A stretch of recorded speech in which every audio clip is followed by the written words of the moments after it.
Up to be a different year when it comes to the pumpkin patch. It certainly is, but the great fall tradition of going to the pumpkin patch will endure. It will feature some new ways of doing things, though.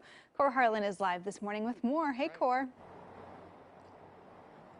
Hi, Emily. Hi, Ken. Like a lot of other things during the pandemic here, lighter crowds, less traffic. There are some upsides to having a lot of the area kind of hunkered down for the coronavirus, if that is possible at all. But these new way of doing things, as I mentioned, does not always necessarily mean bad things when it comes to the pumpkin patch, for instance. This is a tradition, as you mentioned, that will go on. Take, for instance, the pumpkin patchers at Frog Pond Pumpkin Patch in Wilsonville. The pumpkin patch has gone safari this year at Frog Pond Farm in Wilsonville, where you will be able to drive through the farm instead of getting out of the car this year. A quarter-mile trek that drives you through the farm and eventually to the pumpkin field. That's where you have the opportunity to park your vehicle. You can get out of your car, go into the pumpkin patch / llama field, stretch your legs a little bit, pick a pumpkin, you pay for it right there, you get back in the car with your pumpkin and go on with the safari.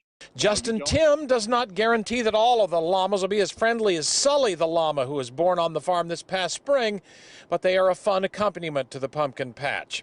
In addition to the pumpkins, the 40-acre farm also includes a walk through a haunted forest, an 1/8 of a mile physically distanced walk through some of the forest on the farm. And the monsters and the goblins in the forest, however, do not like rain, so that part of the safari is weather dependent. Further south at Easy Orchards in Salem, it's also pumpkin patch time. They're accommodating to the changing conditions by doing away with things that involve too much face-to-face contact. There are animals for people to look at, and John Zielinski, who runs the farm, says they've kept the corn maze going and modified hay rides to give people a taste of the farm while keeping them apart at the same time. Most of them have been very appreciative that they can come out, experience somewhat of a normal type activity. That's the thing I keep hearing, is we're so happy that there's some normalcy this fall.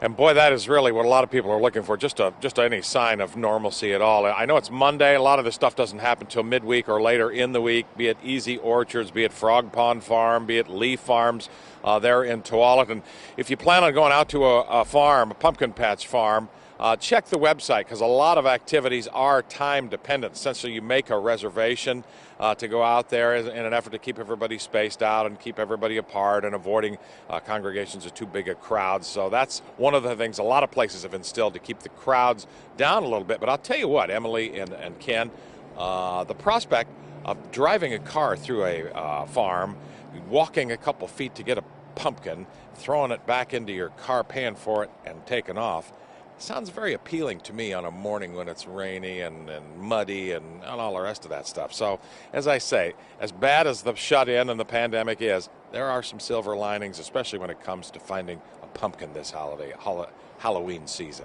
Yeah, so you can definitely still go out and do that.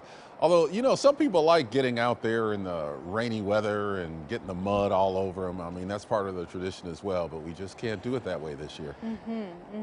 Yeah, for any parent that's I have heard some people like to go out and get muddy and wet. I haven't grown up here. I am still not one of them. I was going to say, for any parent that's had to lug those big heavy pumpkins back, I think they're with you, Cor. They like the car idea. Yeah. All right, thanks, Cor. And they mess your car up and everything too. It's terrible. Always finding the silver lining for us in the holidays. All right, thank you, Cor. Hey, for